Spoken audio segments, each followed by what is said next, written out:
දෙගත්ම දේ ඔයාලට දැන් මේ වෙනකොට ඇඩ්මිෂන් එක ලැබිලා ඇතිනේ. හරිද? එතකොට ඇඩ්මිෂන් එක ලැබිලා තියෙනවා නම් හරි පළවෙනි මේක විභාගාංගේ පාඩම් කරන්න ඕනේ නැහැ ශිෂ්‍යත්ව වගේ. හැබැයි ඔයාලා ඇඩ්මිෂන් එකේ විභාගාංගේ හරියට පේනවද කියලා බලන්න. සමහර වෙලාවට පොඩ්ඩක් අර 6යි 8යි අඳුර ගන්න බෑ. ඔහොම ටිකක් තියෙන්න පුළුවන්. එහෙම අවුලක් තියෙනවද කියලා බලන්න.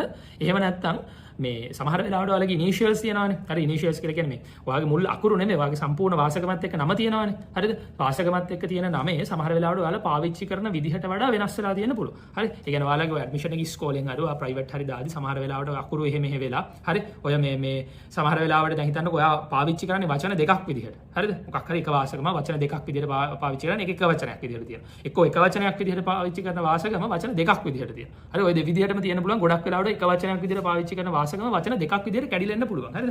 ඒ හින්දා පොඩ්ඩක් ඒක ගැන සැලකිලිමත් වෙන්න. ඒක ගැන සැලකිලිමත් වෙලා මේ එහෙම අවුලක් තියෙනවා නම් මොකක් හරි ඇඩ්මිෂන් එකේ ඔයාගේ නම සාමාන්‍යයෙන් පාවිච්චි කරන නමට වඩා ඔයාගේ නමේ අවුලක් තියෙනවා නම් හරි ඒක අනිවාර්යෙන් ගිහිල්ලා මේ ඔයා යන්න ඕනේ නැහැ. ඔයා මේ ඔයාගේ ඉස්කෝලේට හරි එහෙම නැත්නම් ඉස්කෝලේකින් ලියන කෙනෙක් නම් එහෙම නැත්නම් විභාග දෙපාර්තමේන්තුවට හරි අනිවාර්යෙන් ළමයි දැනුම් දෙන්න.